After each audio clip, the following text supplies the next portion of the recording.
Os Estados Unidos superaram, em janeiro, o limite de endividamento, que é de 31,4 trilhões de dólares. Desde então, vem aplicando medidas extraordinárias para cumprir com as obrigações. Republicanos dizem que o presidente Joe Biden deve reduzir os gastos públicos se quiser obter o apoio do partido para elevar o teto da dívida. Já os democratas, partido do presidente, afirmam que as duas coisas não podem ser vinculadas e querem um acordo sem condições. Vamos avaliar esse impasse e a situação dos Estados Unidos com o economista do Policy Center for the New South e ex-vice-presidente do Banco Mundial, Otaviano Canuto. Bem-vindo, Otaviano. Bom dia para você. Bom dia para vocês também. Professor, Otaviano, como é que será que vai se desenrolar essa questão? Como é que vão caminhar essas negociações agora? Na verdade, a esperança continua de que cheguem a um acordo, não é? Um acordo a tempo de evitar constrangimentos na operação do Tesouro e riscos, inclusive, de atraso em pagamentos, inclusive em pagamentos do serviço da dívida. Olha, esse teto nominal da dívida americana, ele está lá posto desde os anos 30, é uma maneira meio rudimentar e muito bruta de tentar controlar o endividamento público norte-americano, estabelecendo teto. Olha, é teto nominal. Significa dizer que, inevitavelmente, como a inflação nunca é zero, o valor real desse teto cai ao longo do tempo, principalmente depois de momentos de inflação tendo se elevado. Ora, esse teto nominal nunca foi eliminado e, periodicamente, ele é negociado. A maior parte do tempo, desde 1930, etc. e tal, não houve grande turbulência, grandes dificuldades, né?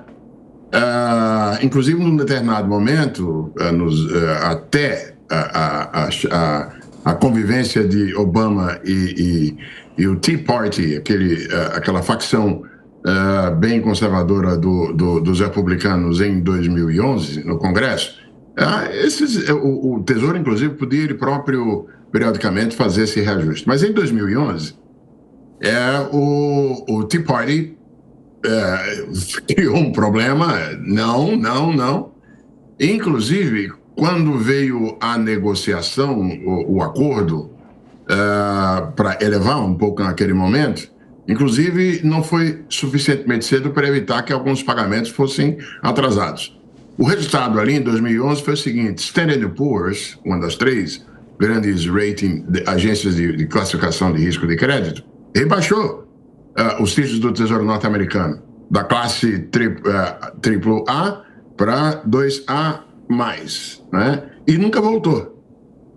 Pois bem, e nós tivemos repetição desses processos.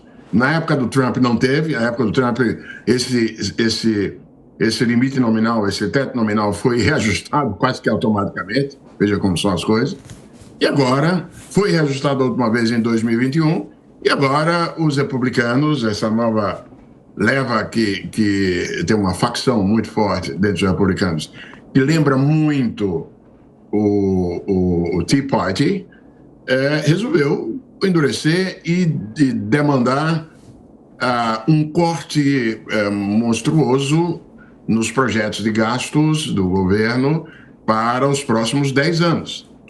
E alguns desses cortes que são intragáveis para os democratas. Por exemplo, reverter os subsídios tributários que foram estabelecidos para a energia limpa no ano passado, estabelecer exigências de trabalho, programas de trabalho, para os programas da rede de proteção social do governo norte-americano. Isso não é, digamos assim, passível de ser engolido pelo lado democrata, pela Casa Branca.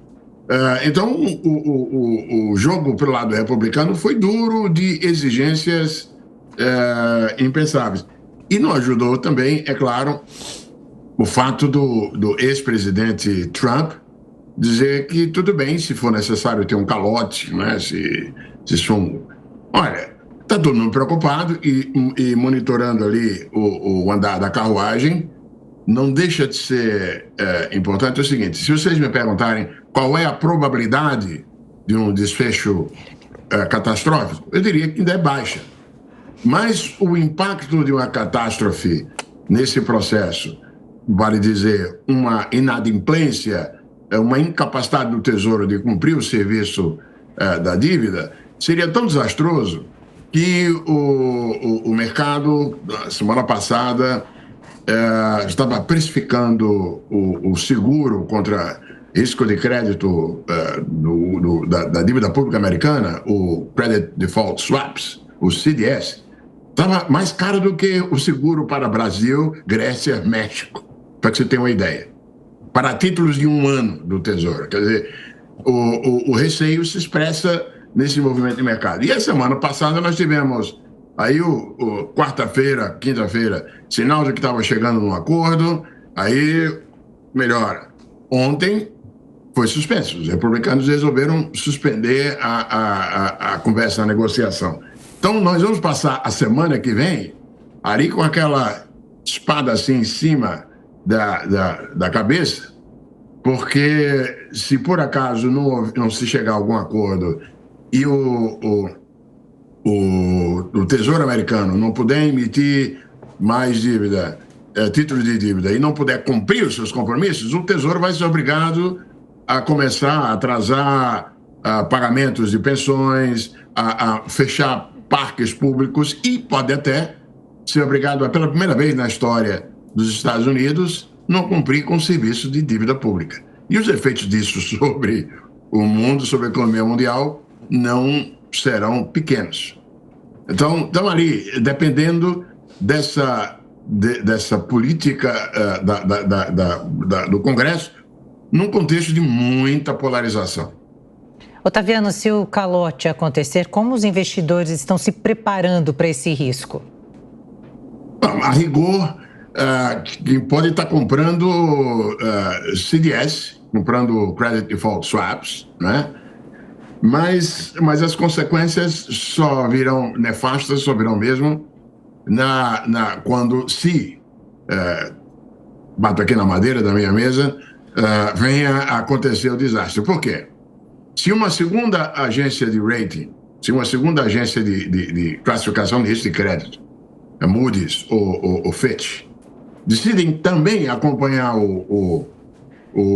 a Standard & Poor's, que já fez o downgrade lá em 2011, o que vai acontecer é que vai ter fundos pelo mundo que não vai poder mais classificar a dívida pública norte-americana como AAA.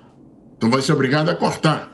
Agora, vocês imaginem, isso evidentemente que sobe os juros, e sobe os juros naquele mercado que é o mercado de papéis considerados de baixo risco, o Porto Seguro, e que por isso mesmo oferece taxas de remuneração bem baixas. Se esse mercado de seguro não puder fazer isso, nós vamos ter turbulência pelo mundo afora.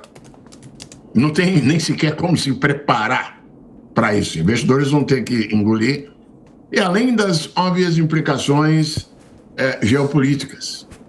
Os chineses vão sorrir, né? Você está vendo? É esse papel que vocês dizem que é de título de baixo risco e que querem depositar sua riqueza financeira e não querem botar dinheiro na China com receio de ter restrições na hora de sair. Então vai lá, põe lá nesse papel que deixou de ser seguro. Isso tem implicações, inclusive, geopolíticas. É uma insanidade que a polarização, caso a polarização dentro da política norte-americana, e é uma polarização para valer, vocês viram como o sujeito que faz que representa foi eleito pelos republicanos, foi depois de 15 rodadas de negociação, e os caras querem, de fato, cortes monstruosos nos planos de gasto. Se o impasse continuar, é uma espécie de tiro no pé. Um tiro no pé da maior economia do mundo. Meu Deus. Muito bem, obrigado, Otaviano, pela presença. Bom dia. Um bom fim de semana para vocês todos.